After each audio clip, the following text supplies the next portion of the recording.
दिन हो गए खाना खाए हुए, ये पेड़ तो ऐसे सूखे कि कोई फल और पत्तियां आती ही नहीं है।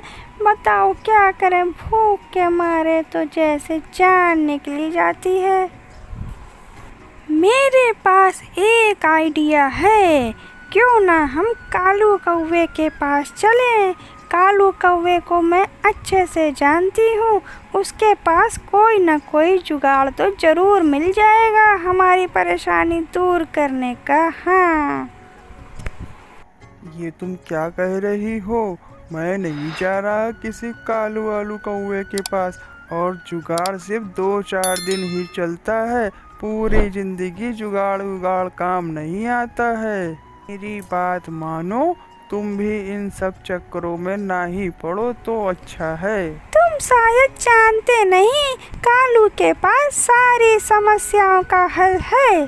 अरे होगा हल, हमें क्या करना, हमें तो खाना मिल जाए ईमानदारी से दोनों वक्त, और क्या चाहिए। मैं यहाँ भूखी मरती रहूं और बस तुम ईमानदारी लिए बैठे रहो, यही चाहते हो ना तुम?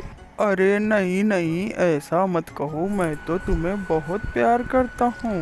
अगर ऐसी बात है तो फिर बोलो, चलोगे मेरे साथ? मीठे मीठे फल खाने को मिलेंगे बैठे बैठे। क्या जरूरी है उड़ उड़ के इतनी दूर दूर जाना और मेहनत करके भोजन लाना। चलो चलते हैं कालू भाई के पास।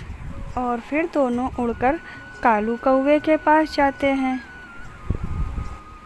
अरे कल्लो बहन, बहुत दिनों बाद आना हुआ, कैसे याद किया आज? अरे कालू भाई, क्या बताएं, आपको तो पता ही है, जिस पेड़ पे हमारा घोंसला है वो तो बिल्कुल सूख गया है।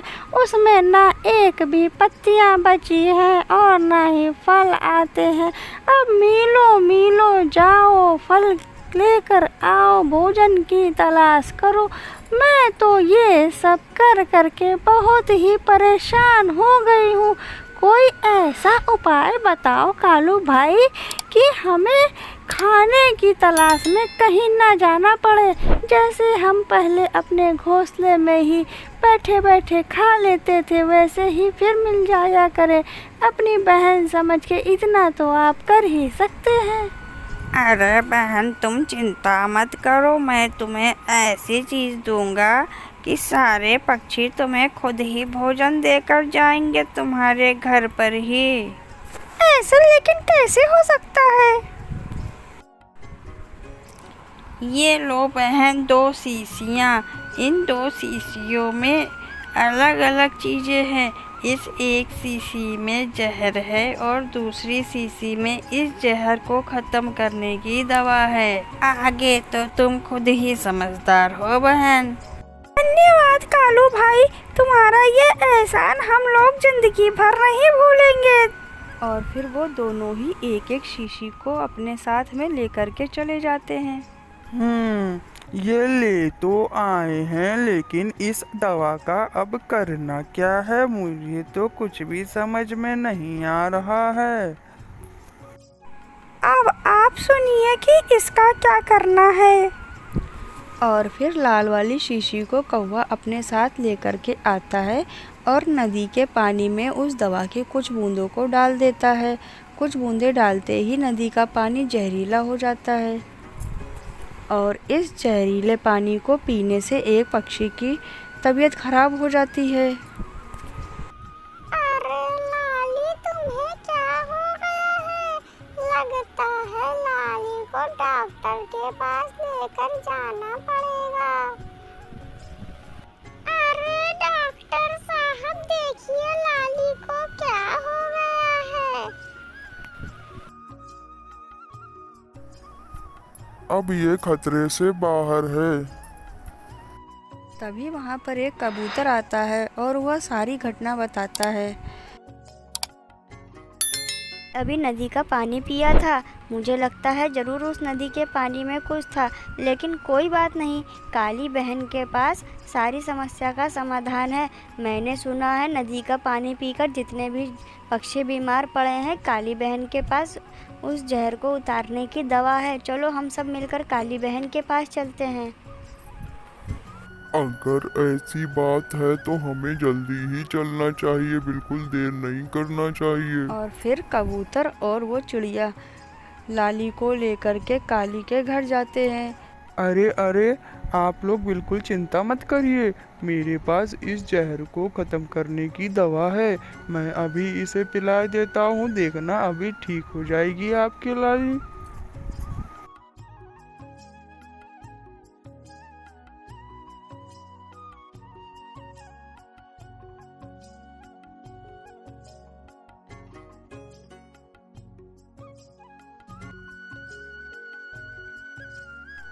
अब आप इसे ले जा सकते हैं, अब तो ये बिल्कुल ठीक है। आपका बहुत बहुत धन्यवाद।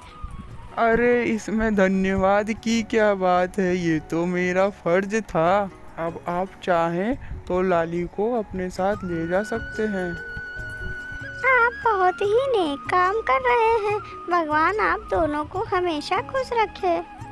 अरे कोई बात नहीं, हमारी वजह से किसी का भला हो जाए, बस और क्या चाहिए। हम लोग चलते हैं। हमने लाली की जान बचाई, बस ये बात अब पूरे जंगल में फैल जान दो, फिर देखना कमाल होगा, कमाल।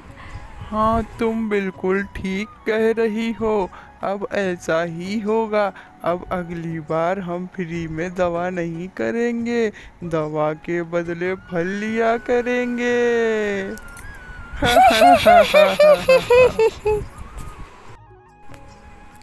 जंगल के दूसरे पक्षी नदी का पानी पी पी करके लगातार बीमार पड़ते जा रहे थे और दवा के लिए हर बार उन्हीं दोनों के पास जाना पड़ रहा था सभी को।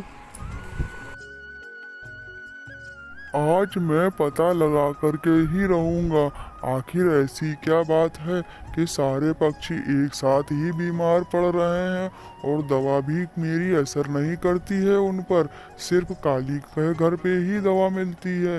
आखिर ऐसी क्या बात है? अब पता लगाने के लिए चला जाता है।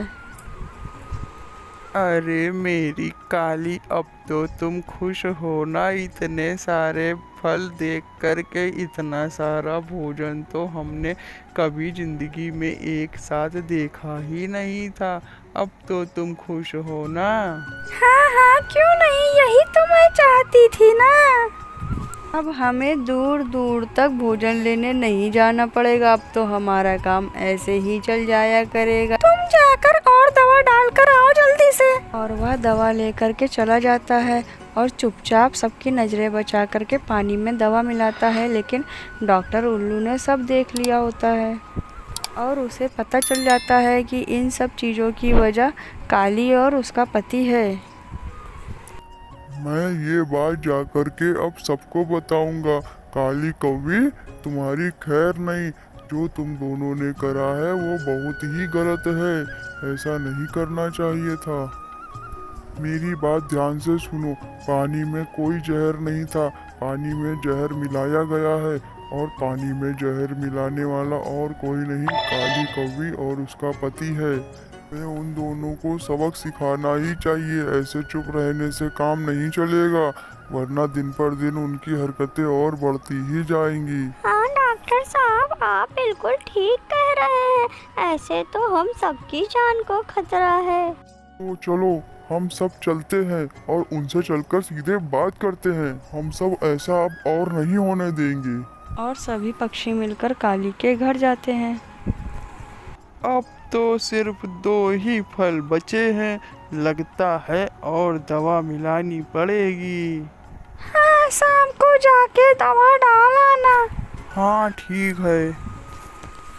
थोड़े और पंछी बीमार पड़े तब मजा आएगी, तो और फल आएंगे मीठे मीठे। उतने में ही सारे पक्षी एक साथ आ जाते हैं। और ये तुम सब यहाँ एक साथ, लेकिन तुम में से बीमार तो कोई भी नहीं लग रहा है। हम कोई भी बीमार नहीं है और ना ही अब बीमार पड़ेंगे, क्योंकि हमें सब कुछ पता चल चुका है। मैंने खुद अपनी आंखों से देखा है, तुमने नदी के पानी में जो दवा मिलाई थी वह जहर है, जहर।